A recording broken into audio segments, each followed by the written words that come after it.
سوال: کیا شرمگاہ صرف اولاد کے لیے ہے؟ جواب: نہیں، یہ ازدواجی سکون اور باہمی قربت کے لیے بھی ہے۔ سوال: کیا اسلام میں شرمگاہ کو چھپانے کا حکم ہے؟ جواب: جی ہاں، 70 کی حفاظت کا حکم دیا گیا ہے۔ سوال: کیا حیض کا نظام اسی عضو سے متعلق ہے؟ جواب: جی ہاں، حیض عورت کے جسم کا فطری نظام ہے۔ سوال: کیا بچے کی پیدائش اسی راستے سے ہوتی ہے؟ جواب: عام طور پر بچے کی پیدائش اسی راستے سے ہوتی ہے۔ سوال: کیا شرمگاہ کی صفائی ضروری ہے؟ جواب: جی ہاں، اسلام طہارت اور پاکیزگی کی تاکید کرتا ہے۔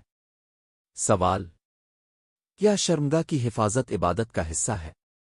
جواب: جی ہاں، تو پاکدامنی اسلام میں بڑی فضیلت ہے۔ سوال: کیا عورت کی شرمگاہ میں اللہ نے حساسیت رکھی ہے؟ جواب: جی ہاں، ازدواجی تعلق میں باہمی سکون اور قربت کے لیے۔ سوال: کیا نکاح کے بغیر اس کا استعمال جائز ہے؟ جواب: نہیں، اسلام نے نکاح کے دائرے میں رہنے کا حکم کیا ہے۔ سوال: کیا شرمگاہ اللہ کی امانت ہے؟ جواب: جی ہاں، انسان اپنے جسم کے بارے میں جواب دہ ہے۔ سوال: کیا عورت کے لیے حیا ضروری ہے؟ جواب: جی ہاں، حیا ایمان کا حصہ ہے۔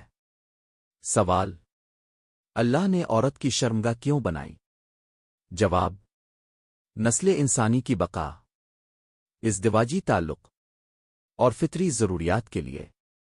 سوال: کیا عورت کی شرمگاہ اللہ کی قدرت کی نشانی ہے؟ جواب: جی ہاں، انسان کی تخلیق اللہ کی قدرت کی واضح نشانی ہے۔